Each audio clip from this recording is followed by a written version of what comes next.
Bueno, ¿cómo les va? Buenas tardes a todos y a todas. ¿Cómo andan? Pido disculpas que si estoy sin cámara, pero estoy en el auto manejando, así que no llegué a tiempo para poder conectarme desde un sitio fijo. La verdad que es un placer estar con todos y todas ustedes en estas jornadas. Eh,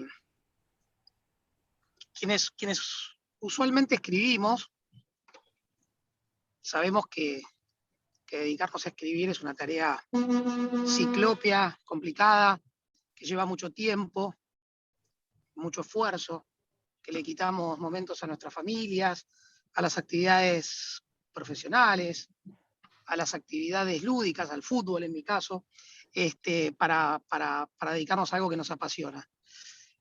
Por lo tanto, cuando uno cuando uno realiza una actividad como esta, que es o sirve de excusa para presentar una obra como la que se encargaron de dirigir Jorge Matinata, como cabeza más visible, Juan Nigrelli y Eduardo Lauzzi, lo único que uno puede decir es gracias. Gracias por el esfuerzo, gracias por semejante obra, gracias por el aporte, porque en definitiva lo que tenemos detrás de esa obra y de esa cantidad de trabajos que han pretendido abordar de una manera sistemática, ordenada, todo lo vinculado a los aspectos esenciales del derecho tributario en nuestro país, aspectos procedimentales, constitucionales, sancionatorios y sustantivos, la verdad que lo único que puede hacer uno repito, agradecer. Y decíamos recién que cumplieron acabadamente, que me contaba Jorge cuando le agradezco personalmente que me regaló la obra y me la autografió como corresponde, que todos cumplieron con los tiempos. Es decir, todos cumplieron, y lo más importante es que logró que cumplieran con los tiempos una cantidad enorme de autores. Y, por lo tanto, el agradecimiento es doble, a ellos por la coordinación, a los autores por la colaboración, y además por haber cumplido con esos tiempos que nos requieren a veces las editoriales y que son demasiado estrictos. Y eso lo que demuestra en definitiva es compromiso. Y es compromiso con algo que todos los que escribimos también sabemos que es que esto no tiene una retribución económica. ¿Sí? Es decir, lo hacemos porque nos place, lo hacemos porque nos interesa, porque tenemos la inquietud de escribir, y la verdad que eso es tal vez lo más maravilloso de todo, ¿no? Que nos enfrentemos a un grupo de gente enorme de diferentes ámbitos, con diferentes profesiones, que trabajan de un lado y del otro lado del mostrador, en la justicia, en los fiscos, en la actividad profesional independiente, en otras áreas del Estado. Nada, repito, agradecerles. Esta actividad es la excusa para presentar esta obra, de la cual participan, van a escucharlos primero a Eduardo Lauzzi, profesor de la casa, querido amigo, luego Fabiana Jafric, también profesora de la casa, doctora en Derecho, también querida amiga, Jorge Matinata, el, el, el mentor de esta obra, y vamos a tener el cierre de nuestro director del Centro de Estudios de Derecho Financiero y Derecho Tributario de la Facultad, el director de nuestra maestría, un entrañable amigo que es Horacio Corti. Así que nada, yo simplemente presentarlos, dejarlos en manos de ellos y que ellos sucesivamente se vayan pasando la palabra para evitar formalismos. No necesita ninguno de ellos más presentaciones que estas que estoy haciendo ahora rápidamente. Y bueno, vamos a escuchar algunos de estos temas vinculados a los temas aduaneros, a los temas tributarios, y luego de Eduardo y Fabiana, Jorge nos hará una presentación un poco más precisa y exhaustiva de la obra. Así que nada, gracias por la invitación, gracias por la organización, y bueno, Eduardo, te cedo la palabra. Bueno, muchas gracias, Juan. Y bueno, voy a comenzar un poco con los agradecimientos de rigor, ¿no? En primer lugar, quiero agradecer al Departamento Económico Empresarial, en tu persona, Juan, también a la carrera, en la persona de Horacio. Un agradecimiento muy especial a Fabiana Jafric por todo el apoyo que dio con la obra, digamos, a la cual se sumó con un enorme entusiasmo desde un principio y de la cual se encargó de hacer el prólogo. Y también en lo personal, bueno, como coordinador de este tratado, agradecerle a Jorge por la confianza que me tuvo, por haberme elegido, y a Juan Ignacio Nigrelli por el placer enorme que significó participar de esta obra junto con él. A ver, se supone que yo empiece con el tema ahora y que no sea autorreferencial. Y a mí me molesta mucho cuando la gente cae en este vicio, pero estando la cámara encendida y viendo ese circulito amarillo al lado mío, es imposible no decir dos palabras sobre la obra. Que, digamos, ¿no? Que esta obra sí que es hija de la pandemia. Y tengo una prueba que es irrefutable al respecto, porque las primeras reuniones que hicimos cuando se empezó a planear la obra, la hacíamos los sábados a las 5 de la tarde, un horario, digamos, imposible. Y lo peor que era un horario que en lo personal yo anhelaba que llegara, ¿no? Lo cual demuestra los efectos del ASPO que había en ese momento. Así que, a ver, brevemente nada más agradecer a Jorge por habernos elegido para esta tarea, digamos, y por todo el entusiasmo, la energía que le puso, y a Juan, digamos, porque Juan fue a lo largo de todo este proceso, ¿cómo decir, no? Juan es más joven que nosotros, pero en muchos aspectos es el más responsable y el más maduro, por escándalo. Así que creo que se formó un buen equipo y bueno, y espero que todos valoren el resultado que fue como consecuencia de ese trabajo. Bueno, y ahora sí arrancamos un poco con lo que es la parte que me toca, que son los tributos aduaneros, ¿no? Que fue la parte que desarrollé en el libro y en la cual también quiero mencionar a la autora con la cual, digamos, trabajamos juntos, Noelia Escola, que la verdad que haber hecho este capítulo con ella fue un placer enorme.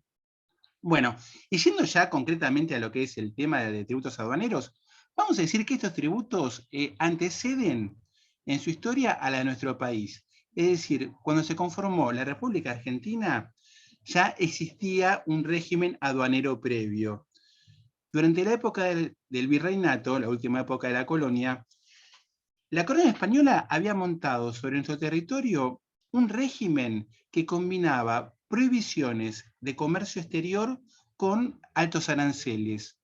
Ese régimen lo que trataba, lo que instaba, eran que los productos locales fueran directamente a España y que al territorio nacional, o en esa época al virreinato, entraran solamente manufacturas realizadas en la península. El nombre que tenía era el monopolio, ¿sí? Y muchos autores entienden que, digamos, que precisamente la existencia de ese monopolio fue uno de los causales fundamentales de la Revolución de Mayo. Es decir, impulsada, por lo menos en parte, por los productores locales que querían poder vender sus productos libremente a cualquier parte del mundo. Durante los primeros años de nuestra emancipación, los tributos aduaneros siguieron de alguna manera, digamos, en su desarrollo, los avatares que tuvo nuestra vida institucional. Es decir, al caer el gobierno español, digamos, empezó a haber una cierta anarquía en la materia de aplicación de estos tributos, razón por la cual las provincias los tomaron para sí y no es que solamente los aplicaban respecto de mercaderías que ingresaban del exterior, sino también incluso de otras provincias, lo cual condujo a un cierto caos y una paralización del comercio exterior. Esto llega hasta el año 1853, cuando se sanciona la Constitución y se establece en el artículo 4 los recursos por los cuales se va a financiar el Tesoro Nacional. Y ahí encontramos la renta de correos, la venta de tierras fiscales, la posibilidad que va a tener el Tesoro de solicitar crédito, ya sea en forma interna como exterior, contribuciones que se van a aplicar en forma equitativa y proporcional en todo el territorio nacional y los gravámenes aduaneros. Es decir, a partir de la Constitución de 1853 se nacionalizan estos recursos. Un autor tan importante como Joaquín B. González entendió que la institución de la aduana como entidad nacional en la Constitución era un elemento que consagraba la unión y la igualdad entre las provincias, al mismo tiempo de ser la fuente más segura y abundante del Tesoro Nacional. Ahora bien, más allá de las buenas intenciones de la Constitución, en ese momento, en 1853, nuestro país estaba partido en dos. Por un lado estaba la Confederación y por otro lado se encontraba el Estado de Buenos Aires. Con lo cual estos gravámenes seguían sin ser, digamos, usufructuados en su totalidad por el gobierno nacional. Esta situación se normaliza en 1859 con el Pacto de San José de Flores, por medio del cual la provincia de Buenos Aires acepta reunificarse con el resto del país. En este pacto también se acuerda que los aranceles aduaneros van a ser uniformes en todo el territorio nacional. Y al mismo tiempo se le otorga a la provincia de Buenos Aires por 5 años la posibilidad de contar con los recursos provenientes de la aduana para pagar las deudas que había contraído en forma previa. De tal modo que recién en 1865 el gobierno nacional pudo disfrutar, digamos, de los ingresos provenientes de las rentas aduaneras. Durante las primeras, podríamos marcar entonces, desde ese momento hasta ahora, dos lapsos, digamos, muy significativos, ¿no? En los cuales estos recursos tributarios aduaneros van a tener un cambio sustancial. Hay una primera etapa que llega hasta 1930 y otra etapa que viene de 1930 hasta nuestros días. En esa primera etapa, básicamente los tributos aduaneros tenían un único fin, que era fiscal, es decir, proveer de fondos al sostenimiento del Estado. Acá se conjugaban dos factores, que era, por un lado, nuestro país durante décadas permanentemente amplió sus fronteras agropecuarias. Argentina cada vez producía más granos y más carne, que eran dos productos muy apetecidos por el mundo en ese entonces.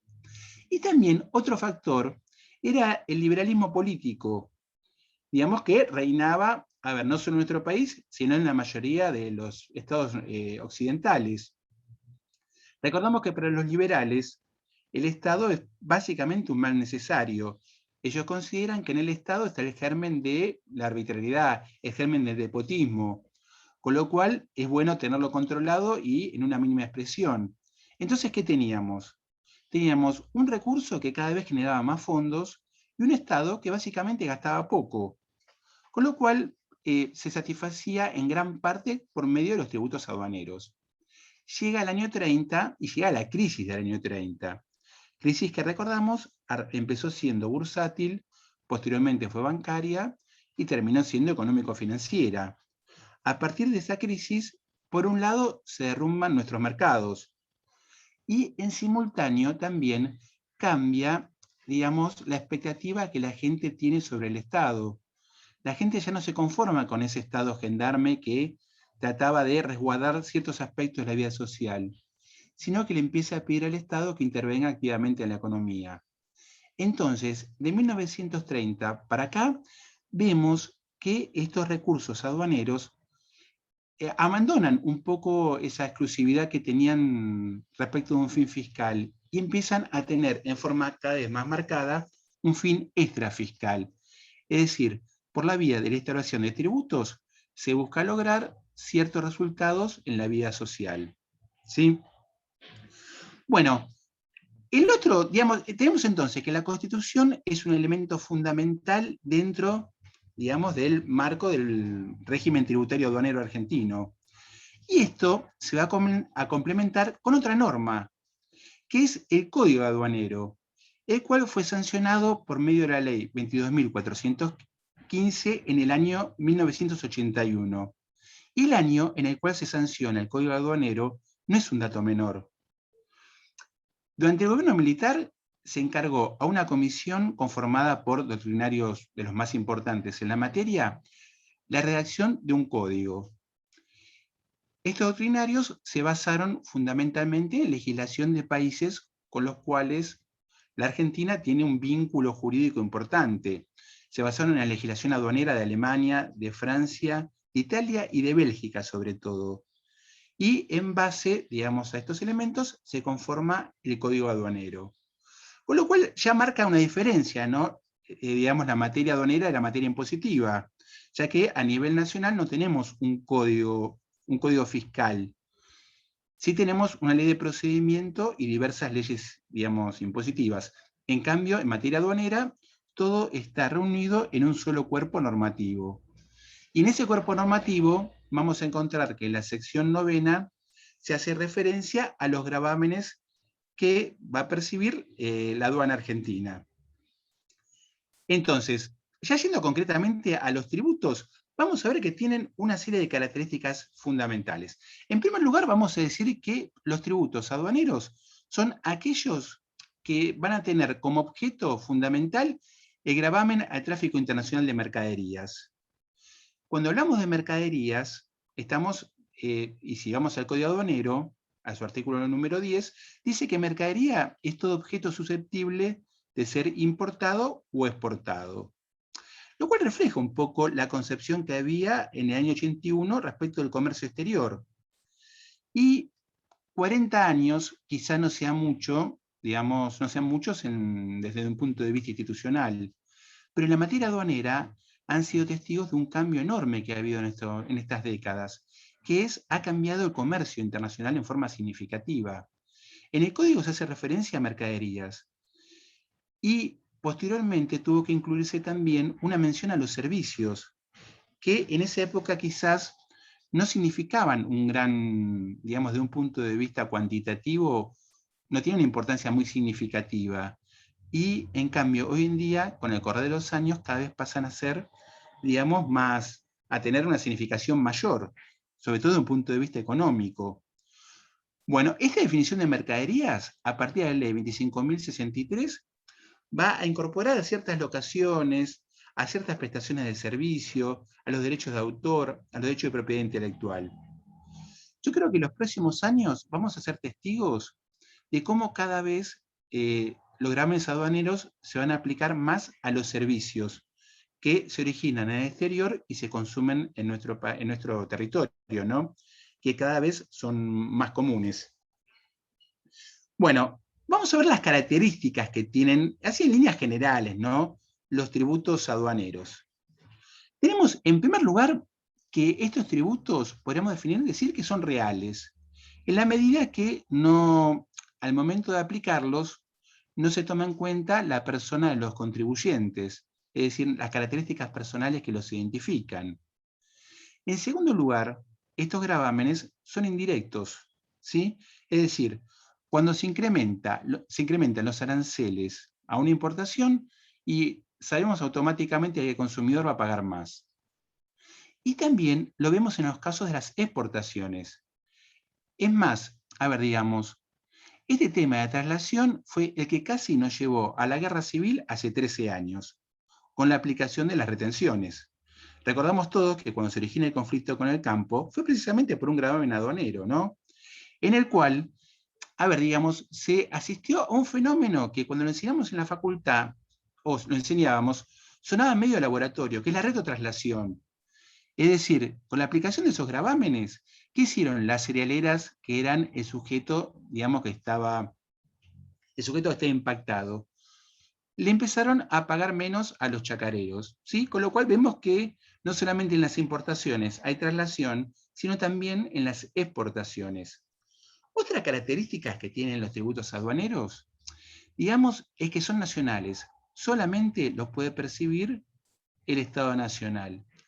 También tienen un marcado fin extrafiscal. Vamos a ver que básicamente, sobre todo en materia de impuestos, ¿no?, todos están previstos para obtener algún tipo de resultado en la economía nacional.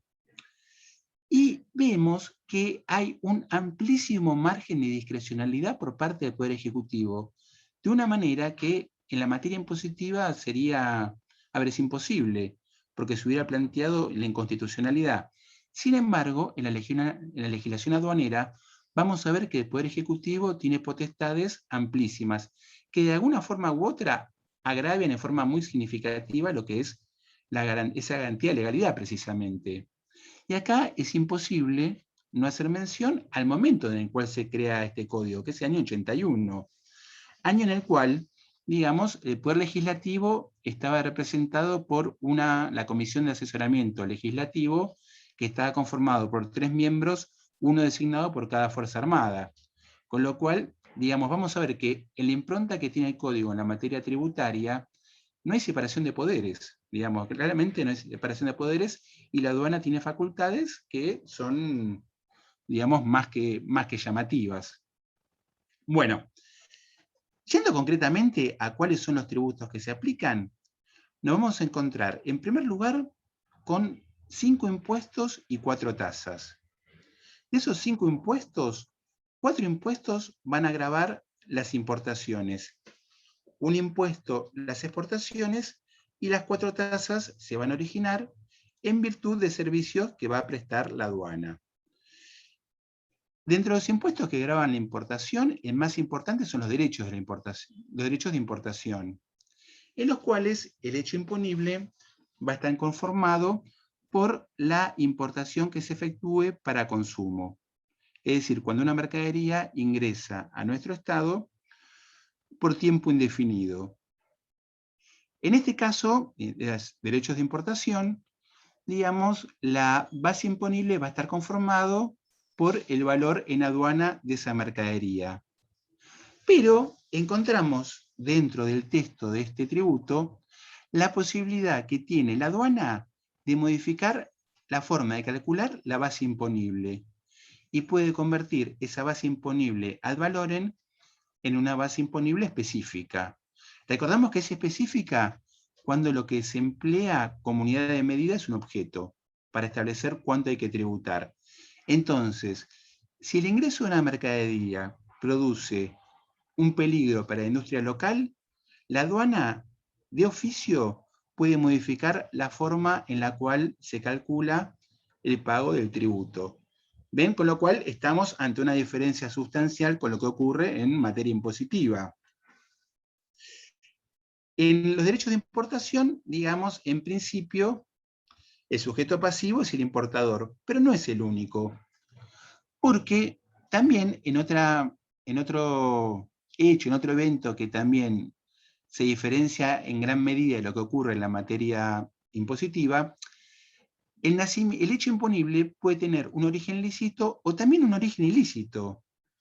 Los derechos de importación se adeudan también a partir de producirse un contrabando, o también en los supuestos casos en que haya habido ingresos irregulares de mercaderías al territorio nacional.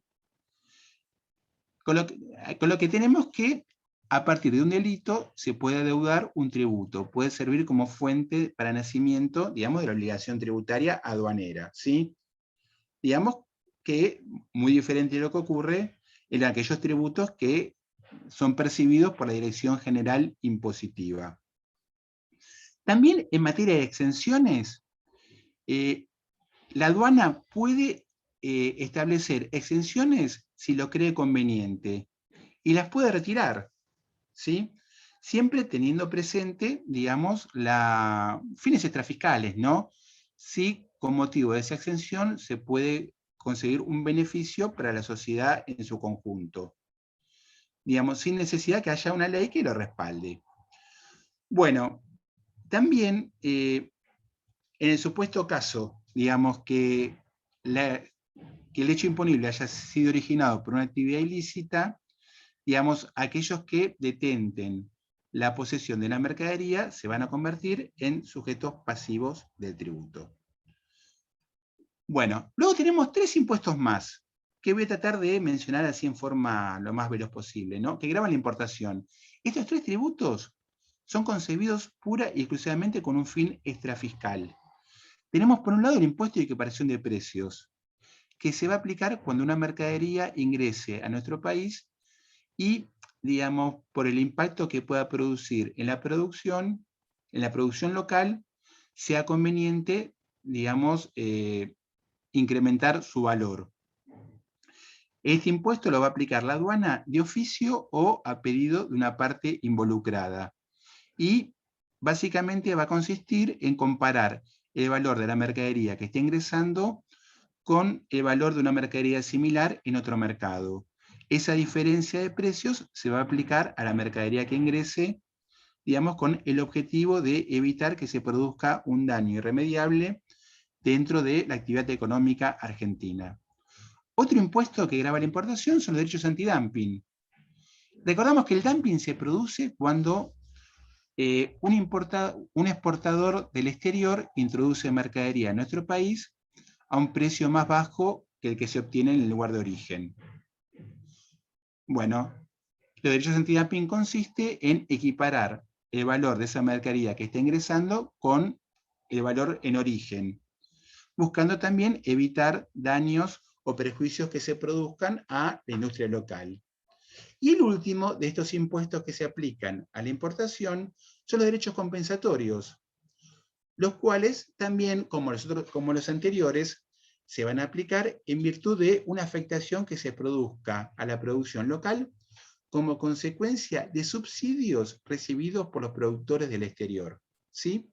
Con lo cual podemos ver que hay una impronta fuertemente extrafiscal en la carga impositiva que se le aplica a las importaciones. Solamente un tributo grava la exportación, que son los derechos de exportación, entre los cuales encontramos las retenciones, ¿no?, que hemos mencionado anteriormente. También lo que se grava en ese caso es la exportación para consumo. El valor que se tiene en cuenta, digamos, es el valor de la mercadería que va a salir de nuestro país. También en este caso hemos visto un uso extrafiscal en algunas situaciones. Por ejemplo, a ver, hemos visto cómo ante un aumento significativo en el precio de la harina, muchas veces se han aplicado cargas tributarias a la exportación de trigo, para lograr de esa medida que baje el precio en el mercado local. Lo mismo sucede, sobre todo en temas alimenticios, ¿no? Con lo cual también tienen una impronta extrafiscal. Y esto se complementa con 4 tasas que se aplican en materia aduanera. En primer lugar, una tasa de estadística, que algunos cuestionan la constitucionalidad de esta tasa, porque el servicio que presta la aduana es un servicio precisamente de llevar suministrar la información de la mercadería que ingresa y egresa del país. ¿Qué es lo que dicen algunos autores? Que sucede lo de compañía química. Es decir, ¿quién recibe ese servicio de estadística que emite la aduana? Muchos entienden que es un servicio, como dicen en compañía química, uti universali, que no lo reciben solamente los importadores y exportadores, que son los que lo terminan pagando. Muchos entienden que esta tasa de estadística es un impuesto. Otra tasa que percibe la aduana es la tasa de almacenaje, que la cobra cuando la mercadería que está por ingresar o egresar del territorio aduanero, digamos, queda en depósitos fiscales. Está la tasa por servicios extraordinarios, que es lo que la aduana cobra cuando trabaja fuera de días hábiles en horarios inhábiles. Y por último, la tasa de comprobación de destino, que es también una tasa que pagan los importadores cuando la mercadería ingresa, digamos, con un objetivo específico y no paga derechos de importación. Por ejemplo, mercadería que va a ser reexportada o mercadería que va a ser elaborada de una forma especial, ¿sí? Con lo cual, tenemos que en esta sección novena se establece todo lo que es el régimen tributario aduanero que se aplica a nuestro país, el cual, ya como dijimos, a diferencia de lo que ocurría en los primeros años de nuestra vida institucional, tiene cada vez menos una finalidad de obtener fondos para el sostenimiento estatal y cada vez más, digamos, una idea de obtener cierto tipo de resultados en la vida social argentina por medio de estas herramientas extrafiscales, ¿sí? Así que bueno, con esto vemos este muy breve paneo de lo que es el régimen tributario aduanero argentino. Bueno, Fabiana, y te paso la palabra a vos, ¿sí? Para que sigas. Así que bueno, les agradezco la paciencia y espero haber sido claro, ¿sí? Bueno. Bueno, muchísimas gracias, Eduardo. Te felicito por tu exposición. Eh, en primer lugar, quiero agradecer a Jorge Matinata como director de la obra, a Eduardo de nuevo, pero esta vez como coordinador, junto con Juan Nigrelli, y por la posibilidad de haberme hecho partícipe de ella, ¿no? También quiero agradecer al Centro de Estudios Financieros y, digamos, en la persona de Horacio por dar la posibilidad de presentar en la Facultad de Derecho este trabajo. El tema que voy a esbozar es el de responsabilidad del Estado en materia tributaria, que es un capítulo del tomo 3 de la obra que hicimos con Florencia Fontana. Este es un artículo que hicimos con Flor en coautoría y bueno, y en este caso voy a compartir algunas reflexiones que, que se pueden ver a lo largo del trabajo y, o que también hemos charlado y bueno, eh, y espero también poder compartirlo con ustedes. De la responsabilidad del Estado en materia tributaria comenzó a hablarse específicamente como posibilidad a partir de las jornadas de la IDLAT de 2010 que justamente tuvieron como tema el de ver si en materia tributaria podía consolidarse, los sistemas locales, nacionales podían avanzar en regular este tipo de responsabilidad. Esto, cabe la aclaración, si bien existen antecedentes jurisprudenciales de corte de antaño, en los que se ha resuelto, donde la Corte ha resuelto sobre la responsabilidad del Estado por actividad legítima o ilegítima que involucró en algunos casos temas tributarios. Pero a partir de esta discusión, de este punto de discusión científica, creo que se instaló la posibilidad de pensar en en si se podía responsabilizar al Estado por su actividad ilegítima, si esto era plausible en el marco de nuestra jurisprudencia. Y no pasó mucho tiempo hasta que a principios del año 2011, en la Cámara Contencioso Administrativo de Mar del Plata, se diera una discusión que fue como el puntapié inicial a ver si corresponde o no la reparación integral del daño cuando luego de comprobarse esta circunstancia hay un obrar o una omisión ilegítima por parte de la administración. Y a partir de esa causa, Castellanos, se sucedieron una serie de jurisprudencia, tanto a nivel federal como en los niveles locales, donde se discutió el alcance de la reparación en materia de responsabilidad del Estado por su accionar u omisión ilegítima, si correspondía el daño moral o no, si correspondía el daño, cuantificar el daño psicológico o no, desde cuándo había que computar el plazo de prescripción, es decir, se fue instalando jurisprudencialmente este debate. Si bien nosotros podemos tomar estos fallos, que son bastantes al día de hoy, en los que se expidieron diferentes tribunales acerca de este tipo de responsabilidad, ver las situaciones de hechos que pudieron provocar los daños en aquellos que se presentaron a reclamar ante la justicia, esta situación nos da el pie para reflexionar, para traer otra reflexión, que es que las transformaciones que se vienen operando en el campo del derecho tributario y que han dado lugar y dan lugar a nuevas modalidades para asegurar y mejorar la recaudación por parte de las administraciones tributarias, que también se ve reforzada por el apoyo y el avance de las tecnologías, tienen que ser pensadas necesariamente en equilibrio con la relación contribuyente-responsables y los deberes que le corresponden cumplir a los terceros también.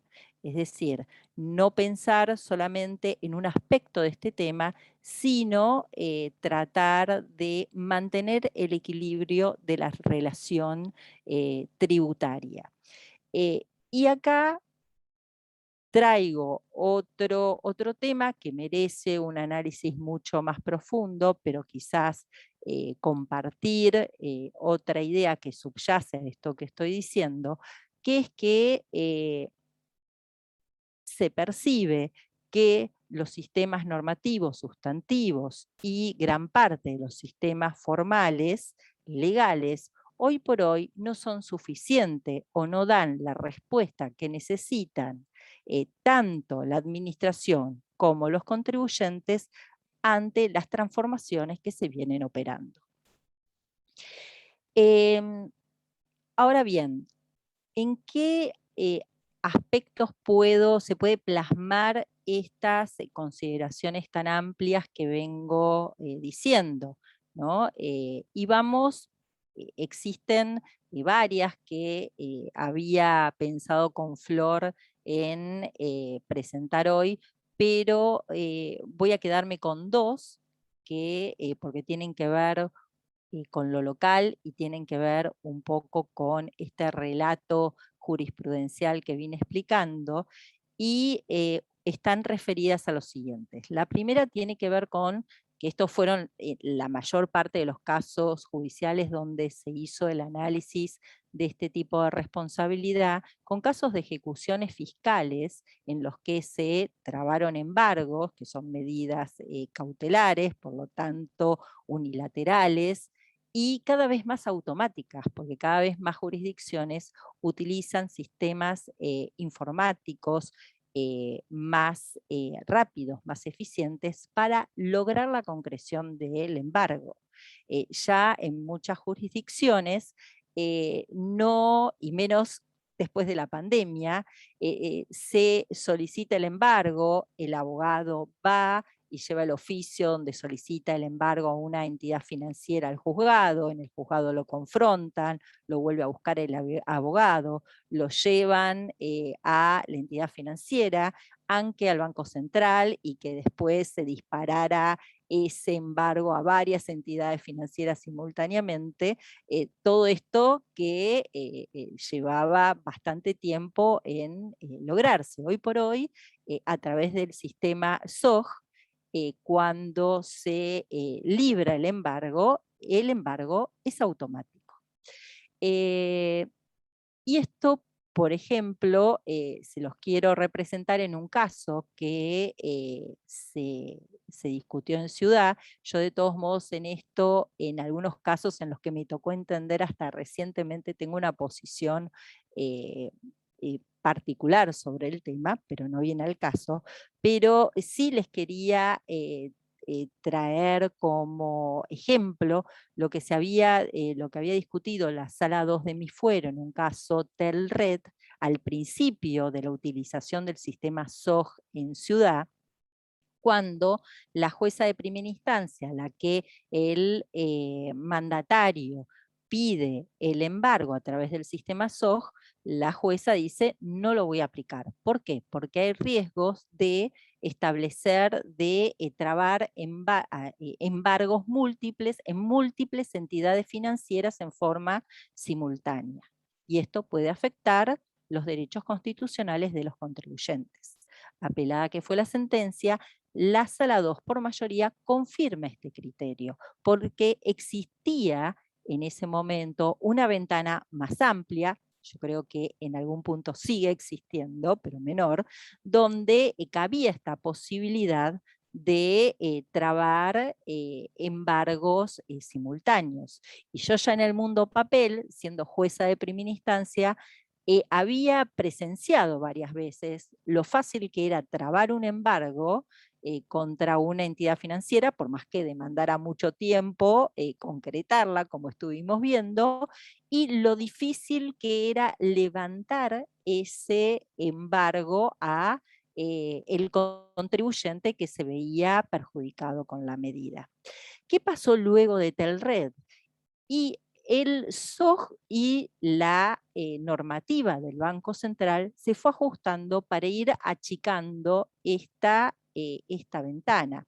Y esto me lleva a la siguiente reflexión, que si bien existen mecanismos más modernos, más eficientes para lograr o asegurar la recaudación, también es posible pensar en mecanismos que protejan a los contribuyentes.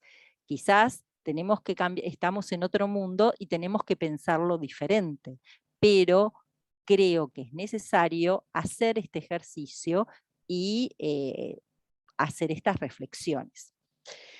El segundo punto, donde también se puede observar y se puede pensar que puede caber por esta actividad alguna persona que se vea perjudicada y que reclame por daños, es en el caso de los sistemas de recaudación.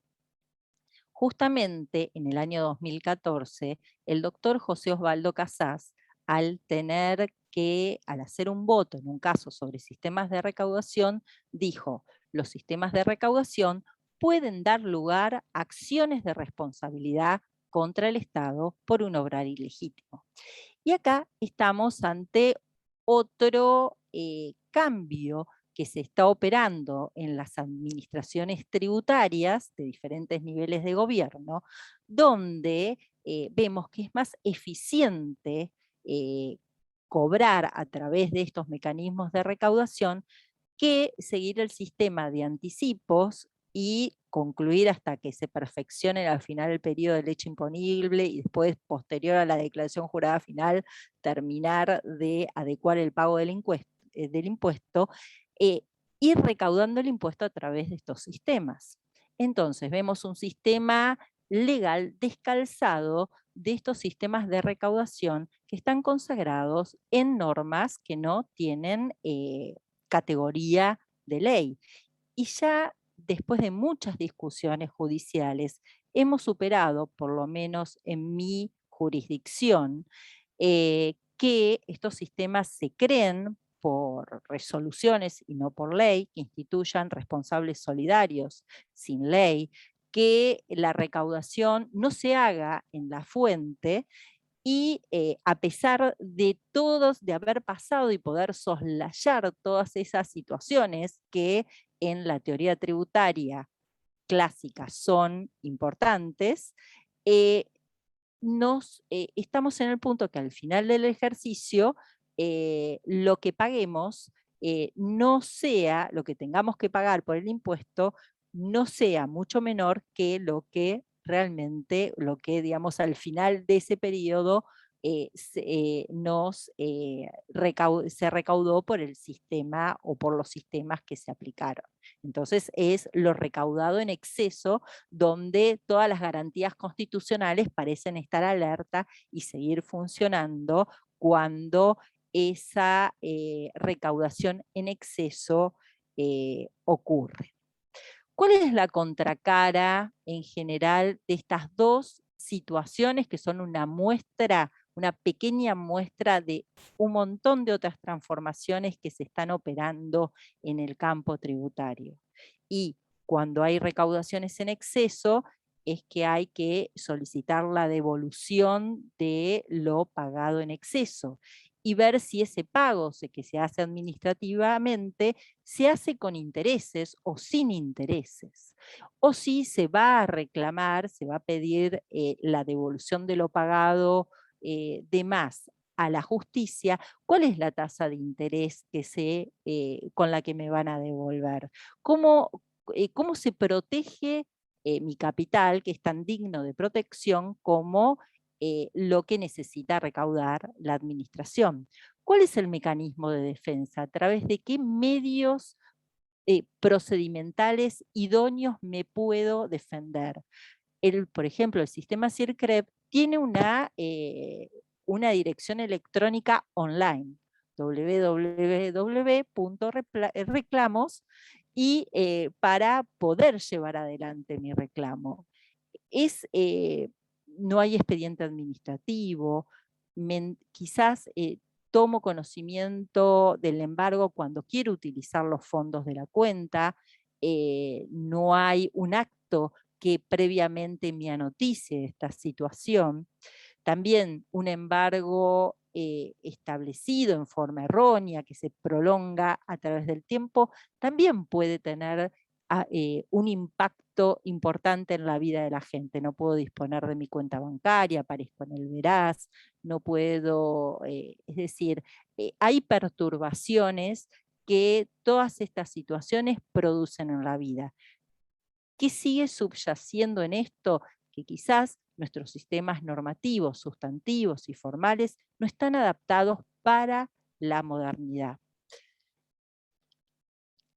Antes de terminar, solamente hablar de las particularidades de la actividad que realiza el Estado en forma legítima en materia tributaria. Es como que nosotros tenemos algunas situaciones especiales para atender a la aplicación que la Corte ha venido haciendo de estas teorías plasmadas, reguladas por el Código Civil y ahora por leyes, por una ley nacional y en el caso de la ciudad por una ley local también.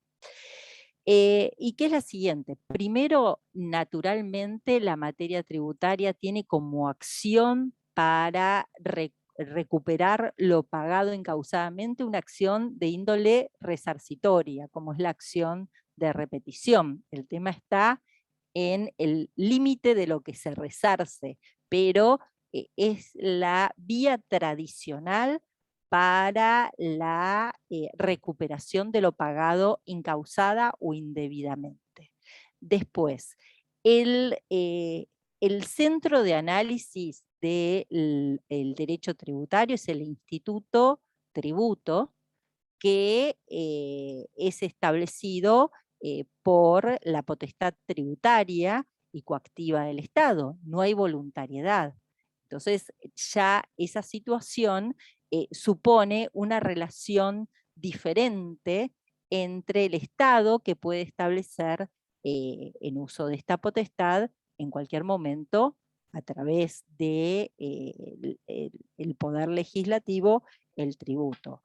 Otra situación, en los impuestos autodeclarados también hay que entender que está atado esta posibilidad autodeclarativa a tolerar inspecciones y fiscalizaciones hechas en un marco, obviamente, de legalidad.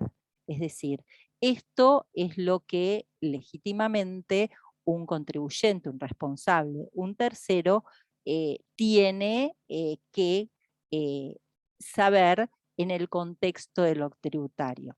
Ahora bien, y para terminar, es imprescindible que todas las transformaciones que se están operando en el campo del derecho tributario estén acompañadas por una reflexión de restablecer el equilibrio entre ambas partes de la relación jurídica. Muchísimas gracias.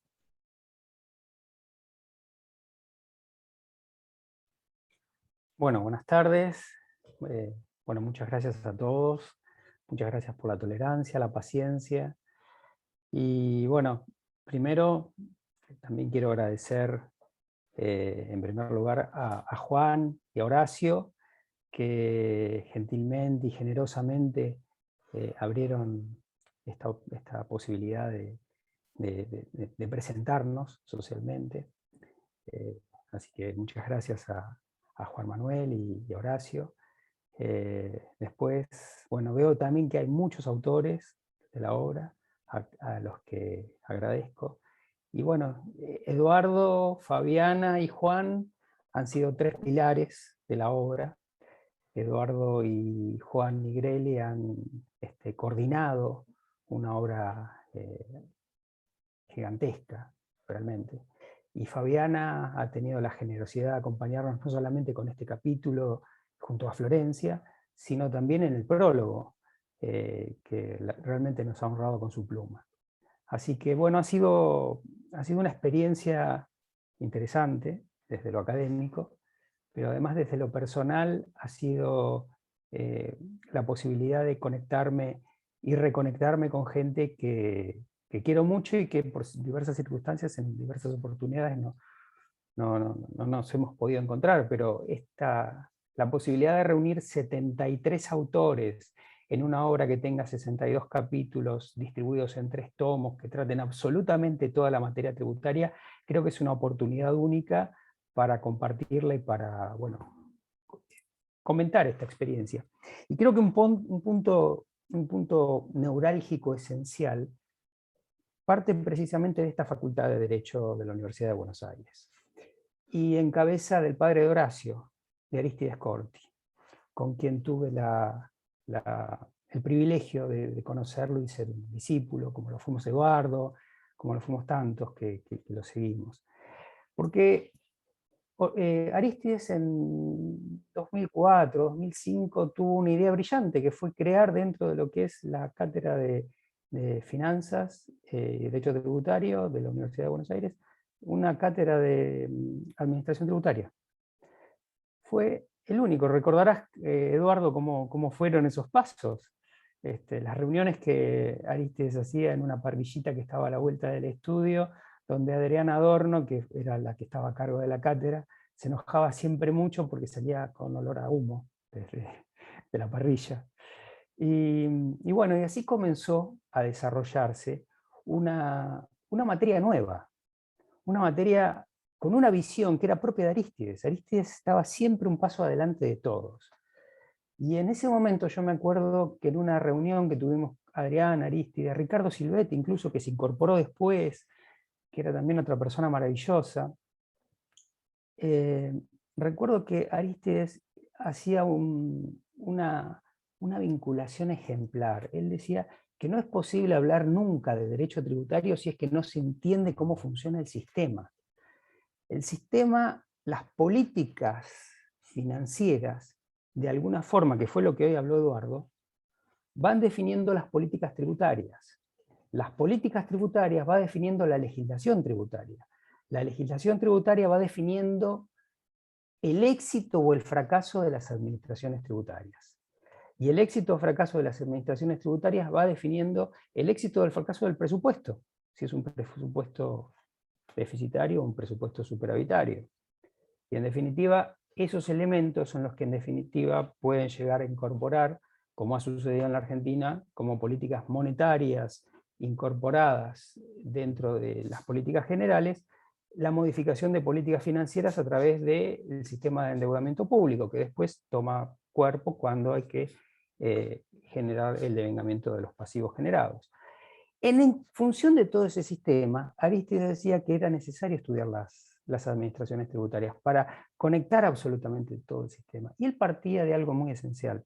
El padre de Arístides, o sea, el abuelo de Horacio, fue director general de impuestos. Fue uno de los primeros directores generales de Dirección General Impositiva de la República Argentina. ¿Y por qué digo uno de los primeros? Y ahí es donde marca un poco lo que decía Eduardo hoy, la transformación de cada una de las etapas constitucionales y cómo esas etapas constitucionales fueron impactando sobre el derecho presupuestario, sobre las políticas financieras y sobre las administraciones tributarias. Porque básicamente, a partir de la segunda generación, es decir, de un constitucionalismo social, de cuando se comienza a crear un Estado regulador, y a partir sobre todo de Dino Harach, que es quien incorpora en el derecho argentino y se separa del derecho administrativo, incorpora lo que es el derecho tributario, trae la escuela de Pavia, trae todos los conocimientos de Grisciotti, trae absolutamente un aire renovador que modificó absolutamente toda la legislación administrativa para incorporar la legislación tributaria. Y ahí se crea la Dirección General Impositiva, donde el padre de Arístides, o sea, el abuelo de Horacio, fue el primer director general. ¿Y cuál fue el quiebre esencial? Que se dejó de interpretar a los impuestos o a los tributos en general por una línea que tenía que ver precisamente con el tipo de impuestos. Antes era dirección de impuestos a los réditos, dirección de impuestos internos, dirección de impuestos, para crear una dirección general de impuestos. Y ahí es donde comienza a modificarse la estructura de la administración tributaria. Y ahí comienzan a establecerse los sistemas y las funciones de la administración tributaria. Y ahí es donde la organización de la administración tributaria cambia. Y esto fue tan trascendente que cambió la recaudación de la República Argentina. Y fue tan importante que incluso Arístides, para los años 70, cuando era funcionario de la Dirección General Impositiva, hizo una de las más brillantes fiscalizaciones que dio después lugar a la causa Parque Davis, donde en ese momento Arístides era secretario de Corte y el doctor Masnata era el presidente de la Corte Suprema de Justicia. Es decir, de alguna forma, mi agradecimiento no solamente con Horacio por esta posibilidad, es también con Arístides y con todas aquellas personas que de alguna forma fueron cimentando las bases para que hoy estemos acá. Precisamente Juan, en su jornada de Tucumán, en la jornada de Tucumán que todos conocemos, está haciendo un homenaje a Pepe Casals. Es decir, todos somos hijos de todos estos brillantes tributaristas a los que de alguna forma en este tratado están incorporados desde sus conocimientos, y es humildemente un homenaje hacia ellos, y también un homenaje también para Adrián Adorno y para Ricardo Silvetti, que han trabajado muchísimo en esto y que nos han formado junto con Eduardo. Nosotros también hemos trabajado en ese aspecto. Entonces, no quería dejar pasar esto, porque creo que es un aspecto fundamental para conocer cuál es el eje desde donde nace este tratado. Y otra de las cosas que también decía Arístides era precisamente que para conocer el derecho tributario es necesario conocer las políticas financieras. Y para conocer las políticas financieras, este tratado, en su tomo 1, parte precisamente de la evolución de las teorías financieras para analizar su impacto en las finanzas públicas nacionales. Y para eso arrancamos desde lejos. El primer derecho fue derecho privado, después se fue abriendo el derecho privado en el derecho civil y derecho comercial, luego llega el derecho público da lugar al derecho administrativo, el derecho administrativo da lugar al derecho constitucional, y ahí es donde se plasman los principios, ahí donde Eduardo nos contó que precisamente esa primera generación de garantías constitucionales consagra un Estado neutral, pero el eje del derecho financiero de ese momento pasaba por el derecho administrativo, y el derecho administrativo tenía como fundamento la teoría del contrato que venía del derecho privado. O sea, todos los elementos que absorbe el derecho administrativo los absorbe del derecho civil, del derecho privado. La teoría del contrato, la teoría del principio de realidad jurídica, no realidad económica, son elementos que toma el derecho administrativo del derecho financiero, del derecho privado, y los hace propios para aplicarlos al derecho financiero. Y es en ese contexto que nace esa primera generación de garantías constitucionales, propias de un Estado neutral, que va evolucionando conforme en el mundo se va transformando el paso de una economía agraria a una economía industrial, los efectos de una Primera Guerra Mundial, los efectos de la crisis del 30, y desde el pensamiento, cómo evoluciona el pensamiento desde Jeremy Bentham, que toma John Stuart Mill, y comienza a mutar esa teoría del contrato, teoría del beneficio hacia la teoría del sacrificio, que es lo que después da origen al principio de capacidad contributiva, y es en esa evolución que aparece la escuela de Cambridge, Alfred Marshall, Arthur Pigott, hasta llegar a John Keynes. Y esa transformación en todo el mundo también aplica en la evolución de las garantías constitucionales propias de la Argentina, porque la jurisprudencia de nuestra Corte se fue adaptando a esa evolución. En poder de policía, era un poder de policía sumamente restrictivo en la primera generación, falló Sara Delitas Potestad en 1887, va ampliando el fallo Ercolano de 1920, y en materia tributaria comienza a incorporarse las nuevas ideas imperantes en el mundo, que partían desde dos ejes, el principio de realidad económica y el principio de capacidad contributiva. Desde acá es donde comienza el derecho tributario a separarse del derecho administrativo, y eso es una interpretación fundamental que aparece en el tratado para precisamente entender cuando se habla de tributo y cuando se habla de la evolución del tributo, dónde va cada uno de los caminos. Es decir, el principio de equidad en sentido político es precisamente esto, definir la teoría el principio de capacidad contributiva a la teoría del beneficio. Los dos son perfectamente válidos y vigentes, pero tienen distintos efectos económicos. Y cuando hablamos de efectos económicos, también, tema que trató Eduardo, precisamente uno de los puntos más importantes de la tributación y de las finanzas públicas son los efectos económicos sobre el contribuyente de iure, el contribuyente de facto, el traslado, todo el trabajo que hizo el marginalismo al respecto. Y bueno, de alguna forma todo eso se consagra en el primer capítulo. El segundo capítulo del primer título desarrolla no solamente lo que es las finanzas públicas y el derecho financiero, ya consolidado, sino que además incorpora los principios de la economía circular como punto próximo. Es decir, la economía circular como teoría y como concepto que ya está evolucionando, está funcionando en etapa beta, se puede decir, en los Países Bajos, en Alemania, en la zona norte de Italia. Ahora bien, el concepto de economía circular como tal es un concepto novedoso, evolutivo, es asombroso, pero por sí solo no alcanza. Necesita de una adaptación de todo el sistema financiero para que ese sistema pueda ser vigente y válido. Y es en ese punto de vincular un sistema económico lineal con un sistema económico circular, donde el sistema financiero genera los cambios de conducta necesarios para que, de alguna forma, esa adaptación no fuese traumática al presupuesto, porque si es traumática al presupuesto, indirectamente lo vamos a padecer todos los que están involucrados en un país determinado. Y esa evolución está impactada precisamente en el tratado. Luego, después se entra directamente en el derecho tributario, se hace una clasificación de tributos, una clasificación exhaustiva de tributos, los puntos más importantes de cada uno de ellos, donde Lucía López Parga, que vi que está también entre los asistentes, nos hace una clasificación incorporando toda la jurisprudencia que es necesaria para tener actualizada la materia. Después tenemos el derecho tributario constitucional. En el derecho tributario constitucional hacemos un análisis artículo por artículo de cada uno de los principios y cada uno de los artículos de la Constitución que han sido evaluados desde la jurisprudencia de la Corte,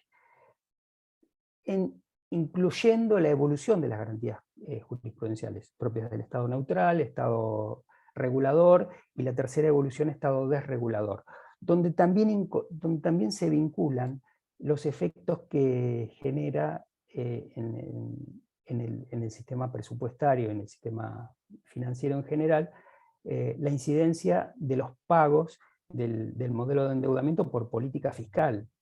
Es decir, acá hay una distinción muy importante, porque el endeudamiento como recurso está previsto en el artículo 4, en el artículo 52, en el artículo 75, inciso 2, en el artículo 75, inciso 30.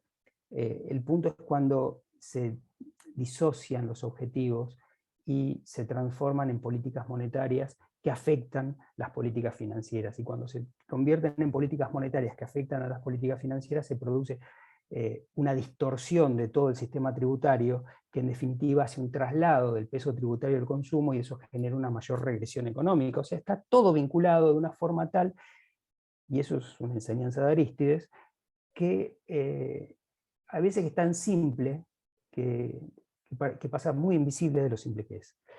Y después entramos en derecho tributario sustantivo, con Simón Estriga y Ernesto Gómez Zamacola, que hacen un trabajo brillante. Luego pasamos también en este primer tomo a la incorporación de un capítulo nuevo vinculado con el derecho tributario sustantivo, que es la inteligencia artificial, toda la digitalización de la economía, la digitalización del comercio, los efectos que tienen las plataformas, los sistemas predictivos, y cómo esta nueva irrupción de todos estos sistemas incorporados por las administraciones tributarias ya en curso, por ejemplo, el sistema de Hong Kong que lo está trayendo, la distinta jurisprudencia que existe entre Europa y Estados Unidos respecto a la versatilidad y la confiabilidad de los algoritmos en los sistemas predictivos, para ver si estos sistemas predictivos entran en tensión o no con las garantías constitucionales, porque realmente se están creando desde la tecnología situaciones novedosas que muchas veces van mucho más allá de las garantías, y es ahí donde la jurisprudencia sí tiene que poner un freno, un límite, o por lo menos establecer que los sistemas tienen que adaptarse a la ley y no la ley a los sistemas. Así que esto es un poco lo que trata todo este capítulo de inteligencia artificial. Luego después Juan nos hace una introducción al derecho tributario penal, infraccional y dictual, y digo que es una introducción porque después desarrolla todo lo que son los procedimientos sumarios por incumplimiento de obligaciones dar, hacer o no hacer, propia de cada una de las jurisdicciones en el tomo 2, y los procedimientos infraccionales y penales en el tomo 3. Después el capítulo 6 está a cargo de Luciano Bernetti y Rubén Calvo. Rubén Calvo, todos lo conocemos, fue el socio toda la vida de Arístides, con quien también compartíamos esas tardes, esos mediodías y tardes de parrillita en la que todos salíamos llenos de humo. Ellos desarrollan el derecho tributario intrafederal. Y el derecho tributario intrafederal lo hacen a partir de toda la jurisprudencia de corte, todos los acuerdos que se han instrumentado, que de alguna forma la Corte los ha ido diseñando, y lo que ha ido variando de acuerdo a determinadas interpretaciones que hace de los casos, es abrir o no competencia originaria conforme el lugar donde se posicione. Y el último punto de este primer tomo es derecho tributario internacional. En derecho tributario internacional lo volvemos a tener al doctor Iriarte Giannicelli, que es el que hace inteligencia artificial, con el doctor Carlos Proto, que es un representante, un funcionario argentino ante la OCDE.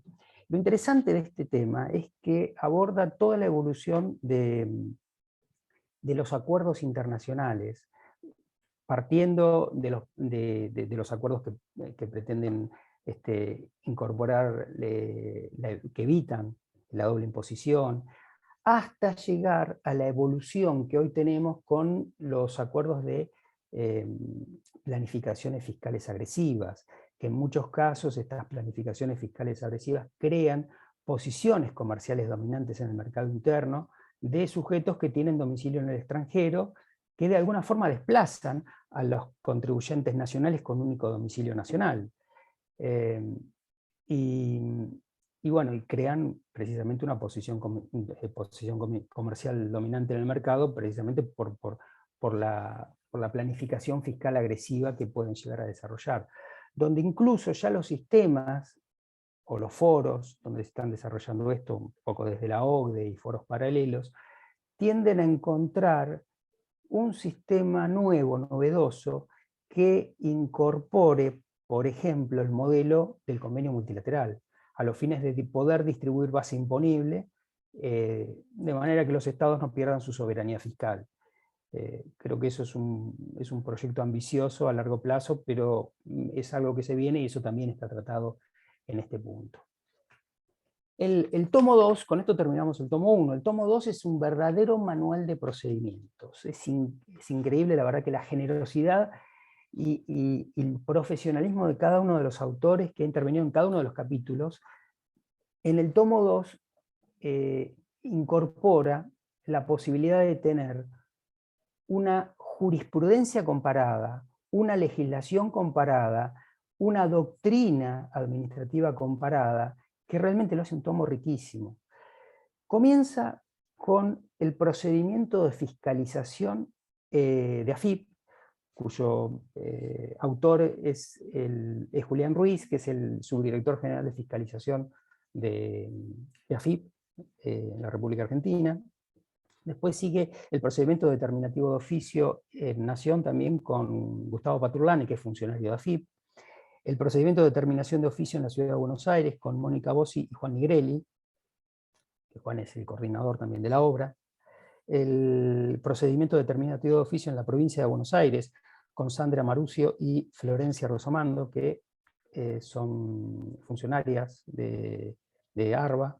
El procedimiento determinativo de oficio, todas las vías en Santa Fe, con nuestra querida Gabriela Tosini y Guido Corsalini, que bueno, desarrollan la actividad privada, pero han hecho un trabajo también respecto del procedimiento de la provincia de Santa Fe. El procedimiento de Córdoba con Hugo Ludueña, el procedimiento en Entre Ríos con Federico Borás, que también es funcionario de la administración, el procedimiento de Mendoza, que lo desarrolla Leandro Saumel, el procedimiento de Salta con Sebastián Espeche, el procedimiento de Jujuy con Diego Golazo, de Formosa con Enrique Morales, de Chaco con Ana Luz Vega Robles, de Misiones con Luciano Bernetti. Acá tenemos una doble actuación de Luciano Bernetti porque él es asesor de la comisión arbitral y además es representante de la provincia de Misiones, y como fue además funcionario de la provincia de Misiones, por eso también desarrolla el procedimiento de la provincia de Misiones, el procedimiento de la provincia de Corrientes con el doctor Fabián Boleas, que es el director general de rentas de Corrientes, el procedimiento de Santiago del Estero con Estela Maris Crispín, el procedimiento de Tucumán con el doctor Iriarte Giannicelli y Juan Pablo Flores. Bueno, Juan Pablo Iriarte Giannicelli participó también en el tomo 1, el procedimiento de Catamarca con Victoria Iriarte, Enrique Marengo y Diego Arévalo Boggio, en el procedimiento de Rioja con María Julieta Canovio, de San Juan con María Luján Alza, de San Luis con Pablo Aceta, de La Pampa con Alicia Cristina Peralta y Javier Darío Fornero, que además es el director general de rentas de la provincia, el procedimiento de Neuquén con Marcos Lavilli y Laura Manzano. Laura Manzano fue funcionaria de la Dirección General de Renta de Neuquén y ahora es la vicepresidenta del Convenio Multilateral. Río Negro con María Carolina Llano, Chubut con María Constanza Burgueño y Barguren, Santa Cruz con Matías Horacio Cabral, Tierra del Fuego con Ernesto Gómez Amacola, el procedimiento ante los órganos del convenio multilateral con Gerardo Ratti, que es asesor de la Comisión Arbitral, y Laura Manzano, que es vicepresidenta de la Comisión Arbitral. El procedimiento municipal, se han comentado últimamente después del fallo eso, con Marcelo Giampaoli y Pablo Maril, que son funcionarios. Marcelo es subsecretario de Economía de la Municipalidad de La Matanza y Pablo Maril es el director de recursos.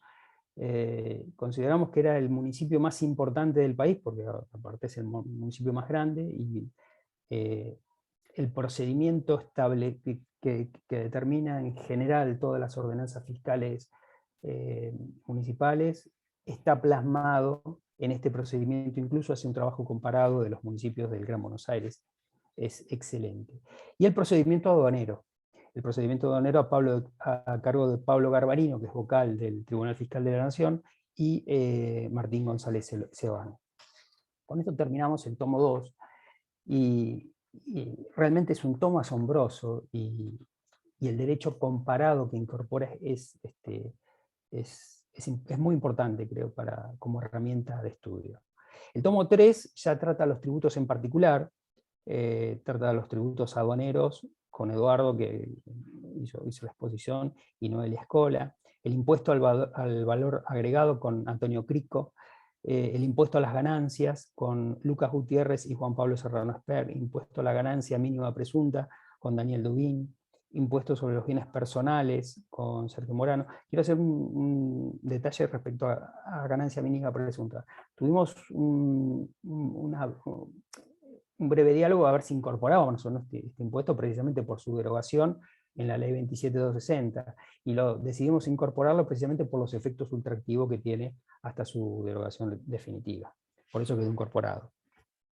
Impuestos sobre los bienes personales, Sergio Morano, impuestos sobre los débitos, y creo que lo vi también, impuestos sobre los débitos y créditos, Gabriel Ludueña, impuestos internos, Jorge Arostegui, impuestos a los combustibles, Selene Jarzum y Federico Curri. Después tenemos impuestos provinciales, tenemos ingresos brutos, Jorge Arostegui, distribución de base imponible, o sea, régimen general y régimen especial, con Laura Manzano, que es la vicepresidenta de los órganos del convenio multilateral, impuesto de sellos con Mariano Sack, Florencia Lucinski y Manuel Balestretti, que son funcionarios de AGIP, Renta Ciudad, impuesto automotor y embarcaciones con Mariana Rodríguez Álvarez, impuesto inmobiliario con Belén Castagnini y Joaquín Perdigués, impuesto a la transmisión gratuita de bienes con Pablo Lanfranco Vázquez y Nadia Ignachik, tributos ambientales con Paula Martínez Gorone y María Eugenia Maceió. Después tenemos tributos municipales en un capítulo único que trata la tasa de seguridad e higiene. Lo trata antes, o sea, lo trata en el periodo en que va entre la amicus y la sentencia de corte. En materia de jurisprudencia tenemos fecha de corte con la editorial el 31 de marzo de este año. Sí, el 31 de marzo fue la fecha de corte final. Por eso no, hay fallos que no entraron, pero la fecha de corte es 31 de marzo. Lo interesante de esto es que al incorporar a Marcelo y al incorporar toda la interpretación que se hace de la tasa de seguridad e higiene, se incorpora toda la jurisprudencia que la propia Corte revalida, y jurisprudencia histórica, ¿no es cierto? Estamos hablando de fallos Esniafa, con Municipalidad de Berazategui, fallo Indunor con Chaco, fallo Redestar, fallo Coplingo con La Luz. Son todos fallos viejos que la propia Corte los hace propio en el actual fallo ESO con Municipalidad de Quilmes. Y bueno, digamos, estos autores rescatan toda esta materia para incorporarla ahí. Bueno, el título siguiente es Responsabilidad de las administraciones tributarias por daños al contribuyente, por Fabiana, que nos dio una clase excelente como siempre, y María Florencia Fontana. Y después tenemos el régimen penal tributario. Los capítulos son el capítulo 1, delitos tributarios, con Robertino Lopetegui, delitos relativos a la seguridad social, con María Silvia Abro, delitos fiscales comunes, con Noelia Améndola Ares, disposiciones generales sobre el régimen penal tributario, con Rodolfo Flores y Nancy Rodríguez, y procedimiento administrativo y penal nacional y provincial, con nuestro coordinador Juan Ignacio Nigret. Esto es el desarrollo de los temas que tienen 3 tomos el tratado, y que todos los autores que hemos estado, yo he tenido el privilegio de dirigirlos, pero realmente me han facilitado la tarea por el profesionalismo y la generosidad que todos han tenido, por las fechas, porque han volcado todo eso, y por el entusiasmo en realizar esta obra, porque realmente era un entusiasmo lo que motivó tener esta obra hoy para todos ustedes. Así que los invito a leerla cuando las posibilidades se vayan dando, y es muy importante que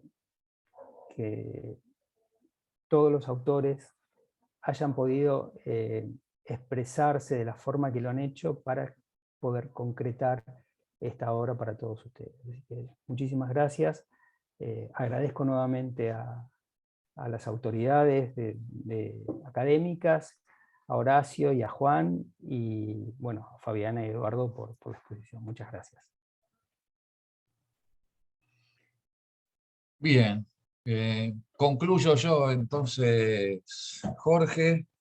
Voy a ser muy breve, así ya no nos demoramos más. Ante todo, al igual como hizo Juan Manuel al comienzo, quiero felicitarlo a Jorge, Eduardo, a Juan Ignacio, que coordinaron, dirigieron, bueno, y a todos los que hicieron estos 3 tomos que describió en sus líneas generales Jorge. Que bueno, también te agradezco las referencias, me emocionaste, ¿no? A mi abuelo, a mi papá y a gente que quería mucho, como Silvetti, bueno, y Adrián Adorno, ¿no? Muchos años y me venían recuerdos. Digamos, con Adriana nos conocimos en los años 80 en el Tribunal Fiscal de la Nación, en la Sala A. Ella secretaria de Morón, yo secretario de Egidio Rogelio Abálsamo. también aprovecho para mencionarlo, un gran vocal, sabía muchísimo de derecho tributario y una persona buenísima, buenísima. Pero, y que, bueno, con personas así también se hace lo mejor de una comunidad académica, ¿no? Así que, bueno, gracias por esos recuerdos. Dos, tres cosas nada más me gustaría señalar para concluir.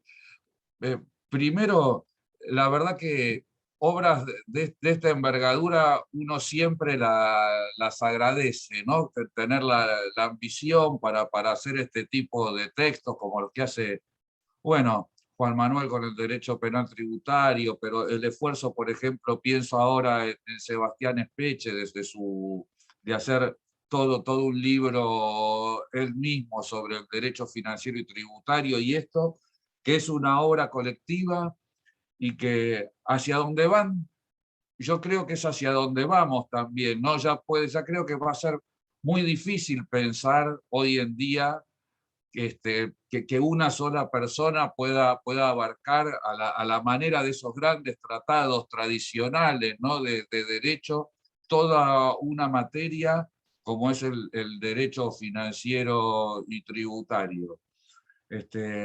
Bueno, aquellos que emprenden esas tareas de hacer esos tratados por sí mismos, la verdad, bueno, admiro el esfuerzo que hacen, y no hay muchos, por otra parte, no tenemos en nuestra área y en otras áreas del derecho afines a la nuestra tampoco. Bueno, está el caso, tal vez el Tratado de Derecho Administrativo que hizo Carlos Balbín, ¿no? Que, bueno, renovó, que tiene un doble mérito. Primero hacer todo un tratado y después renovar la manera de pensar la propia área en la cual él desarrolla, que, bueno, ya la suma de esas dos cosas es para admirar. Pero realmente hacer esta obra colectiva es, bueno, es para otra vez felicitarlos.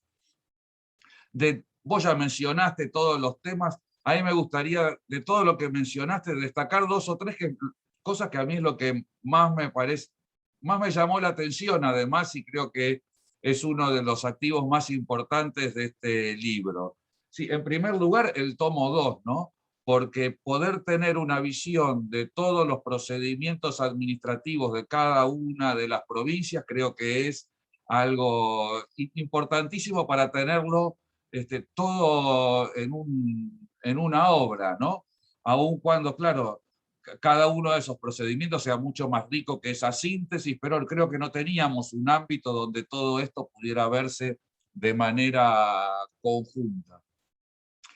Después, me parecieron muy interesantes aquellos capítulos que tratan cuestiones más inusuales en nuestros libros tradicionales. Bueno, está lo que hizo Fabiana, ¿no? Es el capítulo sobre el tema de la responsabilidad, pero pienso también, me interesó muchísimo el de la administración tributaria y la inteligencia artificial y el uso del Big Data. Bueno, creo que ahí se está abriendo, no se abre, no se está abriendo en la práctica de las administraciones públicas en la medida que la vida se digitaliza, como estamos viendo esto que estamos viviendo ahora, también se digitaliza la actividad del propio Estado, y esto trae, bueno, innumerables consecuencias y cuestiones para pensar, discutir, reflexionar, etc. Y otro capítulo me pareció muy interesante, es el último del primer tomo, si no me equivoco, el dedicado al derecho internacional tributario, ¿no? Bueno, donde está centrado en toda la problemática, por un lado, de la globalización, de la economía digital y de todo lo que viene transformándose, digamos, simbolicémoslo, no lo concentra, pero simbolicémoslo con las acciones del plan BEPS, ¿no? Y todo lo que eso viene implicando de transformación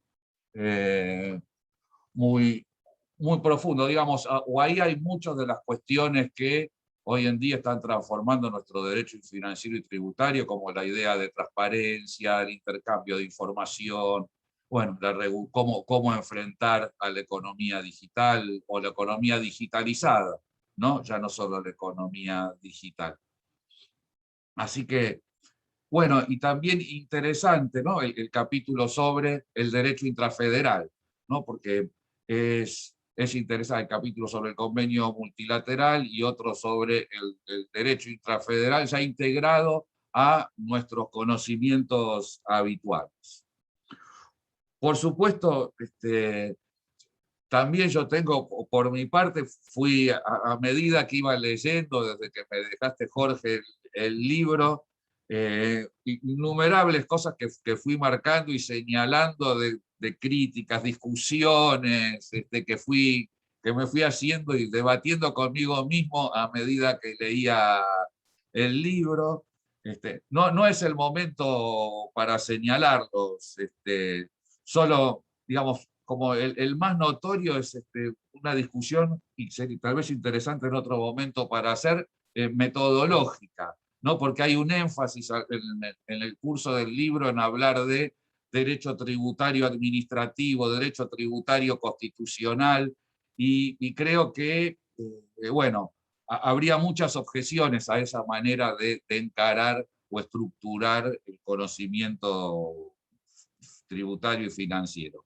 Pero bueno, yo creo que esas son cosas que serán interesantes justamente para discutir y tener textos escritos por nosotros, para poder discutir entre nosotros. Es algo realmente que da mucha felicidad, porque finalmente somos una comunidad académica en crecimiento, pero que tampoco somos unos grandes productores de conocimiento, ¿no? Y entonces tenemos enormes desafíos para reflexionar sobre nuestra tradición, sobre los problemas y los desafíos que hoy tenemos que enfrentar. Y entonces es muy importante poder generar nosotros mismos textos para pensar desde nuestra perspectiva nuestros problemas. Si no, pensamos nuestros problemas con las perspectivas de otros realizados en otros lugares, en otros contextos, con otros intereses, con otras situaciones económicas, sociales, políticas, culturales, etcétera. Así que, y nosotros en Argentina, al nivel rioplatense, como diría Casás, al nivel latinoamericano, tal vez como agregaría mi papá, tenemos una tradición muy fuerte del derecho financiero y tributario, y que, bueno, tenemos otra vez el desafío de profundizarla, renovarla y desarrollarla en el camino de todos esos maestros que vos mencionás y tantos otros con los cuales nos formamos y estudiamos. Así que para cumplir realmente, bueno, felicitaciones a todos, porque mucha gente conocida, amiga, que ha participado de este emprendimiento, que ojalá que sigan así. Y bueno, creo que podemos dar por concluido, ya que nos autoorganizamos en estas jornadas, lo puedo dar por cerrado, y diciendo, bueno, nunca termino, ¿no? Pero por eso, cuando vos, bueno, me dijiste de este libro, para nosotros también desde la facultad es importante hacer la difusión de los textos que producimos nuestra comunidad. Así que ojalá que podamos reiterar eventos como este muy cotidianamente, presentando y difundiendo los textos que escribimos. Así que, bueno, buenas tardes a todos, feliz fin de semana, y bueno, muchas gracias por haber participado en este encuentro.